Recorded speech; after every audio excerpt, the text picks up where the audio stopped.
Gretchen? Thanks, Brian. They were given billions to survive, and today General Motors and Chrysler are expected to deliver their plans for becoming financially viable, with GM on schedule to receive an additional $4 billion from the bailout plan.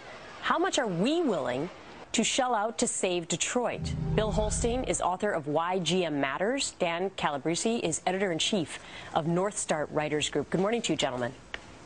Morning. Good morning. Thanks Bill, for having us. Bill, let me start with you, because I know that you agree with the fact that we should continue to give more bailout money to General Motors and to Chrysler. Why? Well, no, I think we should lend them money. I don't think we should give them bailout money. That's an important distinction.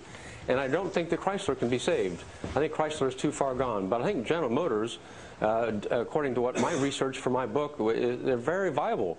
They have dramatically transformed their cost structure. They've taken $5,000 out of the cost of every car by 2010. They have redesigned their entire lineup. They have innovated with the lithium-ion battery that they're going to put in the Chevy Volt. General Motors is a viable, ongoing concern. They got ambushed, like the rest of America, by this credit crisis. So if we can get them through this hard, difficult patch, I guess you'd call it, right, they will be at the bedrock of the American economy going forward. They'll be a revitalized and newly powerful company. Right, but Dan, a lot of people say, where do you stop the bleeding?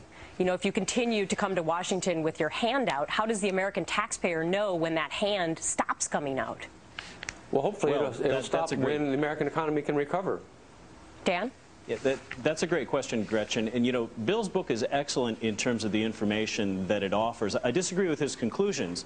But if you read Bill's book, one of the things you'll see is that the leadership of General Motors really understood 10 years ago or more that it was an economically dysfunctional model.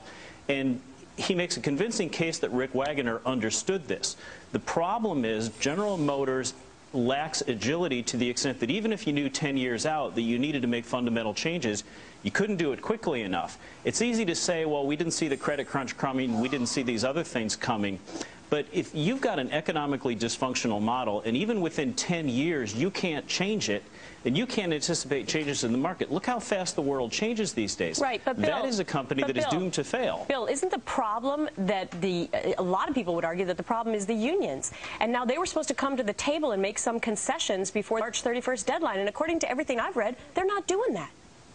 According to all the what I've seen on Fox, you guys are beating up on the UAW, and you seem to be ignoring the fact that they've made huge concessions beginning in 2007 by agreeing to take over their own health care coverage, by agreeing to a two-tier wage system. The ranks of unionized workers for General Motors in North America has been cut in half. The UAW is in full-scale retreat here and is likely to give up more. So okay, well, the UAW is not at the heart of what's going on here. I don't know if Fox is beating up on the unions. We might just be getting the facts out as opposed to the other people. But Dan, let me get your take on that. Well, the notion that the UAW has agreed to take over the health care of the retirees, that's true in theory.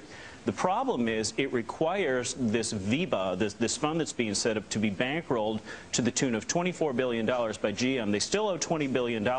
Nobody knows where the money's going to come from, and the very thing that the UAW walked away from the table about the other day was the request that they make more concessions on that. So there may be an agreement in theory, but there's no way to actually implement it, and the UAW is balking at every reasonable method of doing so. All right, I'm going to have to wrap it up. This is why we need the government to be involved here. Well, some people would argue that's why we don't need the government to be involved, but that's why we're having a debate, guys. So, Bill and Dan, thanks so much. Of course, General Motors will be in Washington today to state their case, as well as Chrysler. Thanks for joining us this morning. Thanks for having us, Gretchen. Thank you.